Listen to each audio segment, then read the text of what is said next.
All right, 1 o'clock now here on this Monday afternoon at the KFYR Plus News Desk. And the Rural Main Street Index has slipped below growth neutral in February, signaling a renewed stress now across the Midwest farm economy. Today, Creighton economist Dr. Ernie Goss joins me to break down some of the latest numbers from falling exports to weakening equipment sales and even banker confidence. Dr. Goss, welcome back to the News Desk. Thank you for your time today. Hey, Jay, always good to be with you. So, Dr. Goss, the overall rural Main Street Index dropped to 47.9 in February. What is driving now the return to below growth neutral territory after 2 months of improvement? Well, I think, Jay, things are just bouncing up and below growth neutral. I can say, I think fairly confidently, the negatives are getting less negative. In other words, 2026 is stacking up to be a better year than 25 in terms of farm income. Now, grain farmers are not doing nearly as well as the livestock ranchers and producers, so that's part of it. Agricultural commodity prices are looking a bit stronger. Then we've got the $11 billion coming from the federal government that's going to come into the pipeline. Now, that's not going to make a big dent in the negative cash flows a lot of grain producers are seeing, but it'll help out. Three out of four bank CEOs say Congress should provide additional financial support for some farmers. What specific pressures are making these bankers seeing that on the ground? Well, they're just seeing that the so much volatility, of course, with the president's tariffs and tariff uncertainty. Now it's really, really tough out there to gauge what's going on in trade. And of course, our farmers are too darn productive. In other words, we got too much agricultural products for the domestic economy. We have to sell abroad, and we're seeing that now. We did, as you said earlier, the trade numbers looked not quite as bad as they were, down about 6.6%, 25 compared to 24, and that's not as bad as what we were seeing. I think those numbers are going to improve, but we just need to see better trade numbers. That's going to be important. Also, the tariffs on steel and aluminum coming in, that's pushing up prices for agricultural equipment and other farm inputs. So that doesn't help either. Dr. Goss, you mentioned egg exports across the region fell about 6.6% year over year.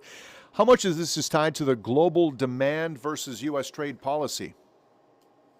A lot of it's trade policy. In other words, some of it's come from China, as you and your audience well know. China cut off their imports of U.S., particularly soybean, and now the president's cut some deals. Now we'll have to wait and see if this comes about in the weeks and months ahead. But the president did meet with Xi Jinping, the head of the Communist Party, and he indicated that he had cut some deals, and those numbers are likely to improve.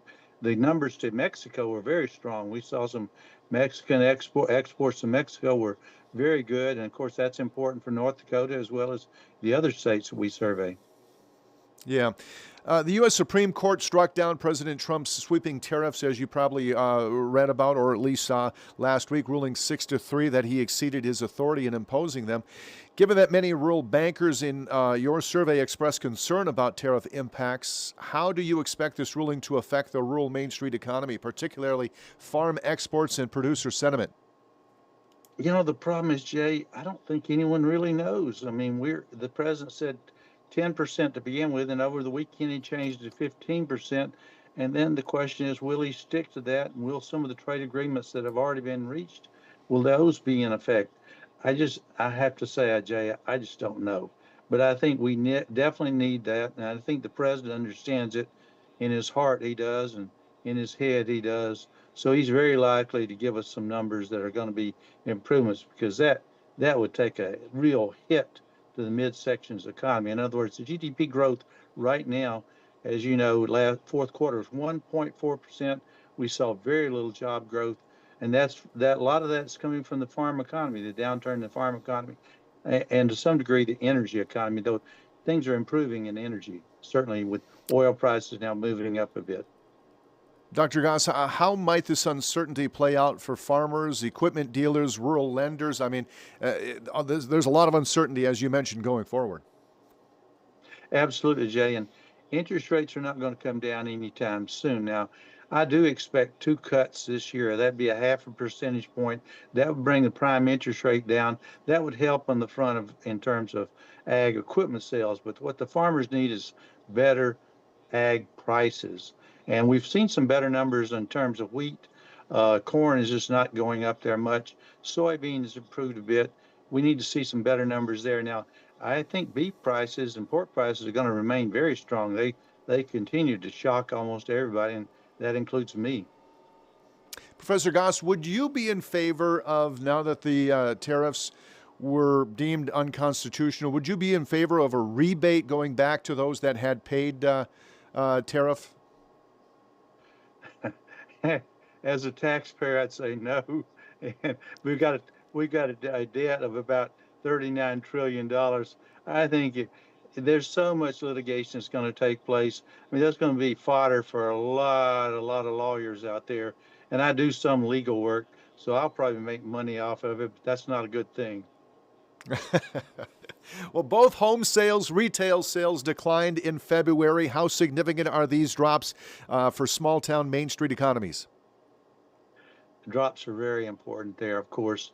And I think these small town, the rural communities for which these bankers report on, I mean, they're located in the communities, and they are making loans there, and they're right down there, and they see it much more closely than I do. I'm in Omaha, and I do go out there, of course, but I don't see it nearly as well as they do.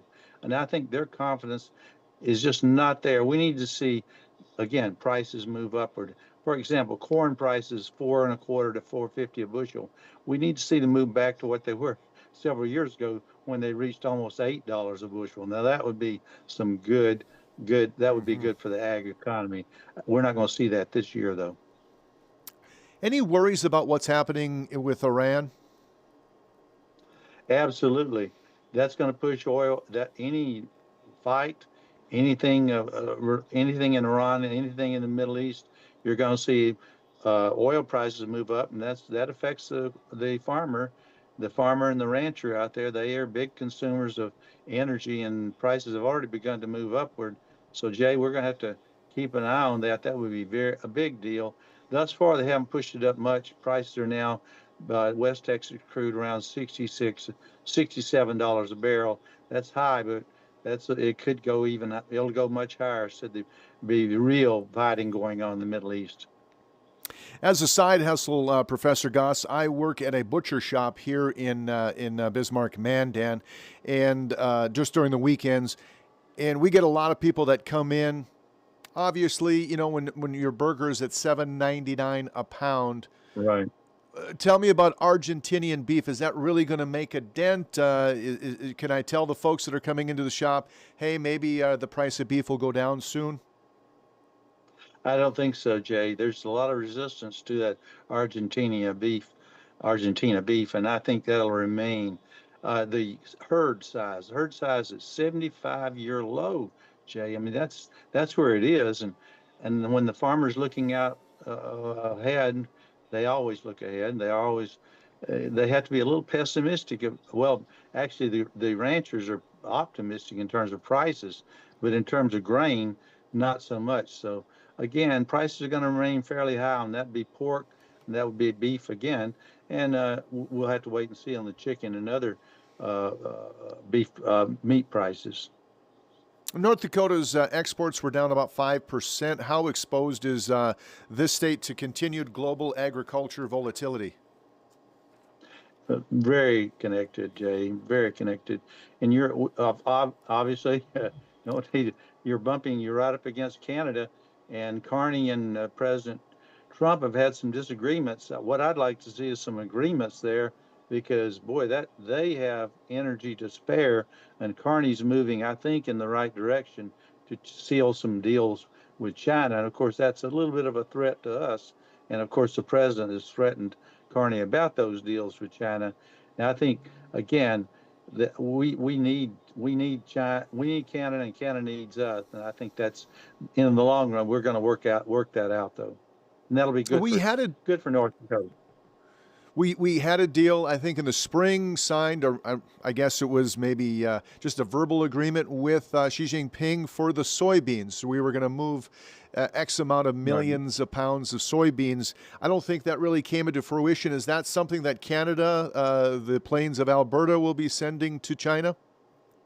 Well, not if the president has any to say on that. He cut a deal, but that was in October and November of 25, and soybeans where it hit. I mean, Jay, we had a downturn, a cut in exports to China of agriculture and livestock of 85 to 90%. That came home, particularly in the soybean side. That's where it really Hmm. hurt, and it hurt states, and of course, in this part of the country. Dr. Goss, what single indicator will you be watching most closely in the next few months? Well, I'm going to be watching the 10-year Treasury. That yield, when it moves up there, that's indicating too much inflation. If it moves downward, that means a slowing U.S. economy. Right now it's 4.02.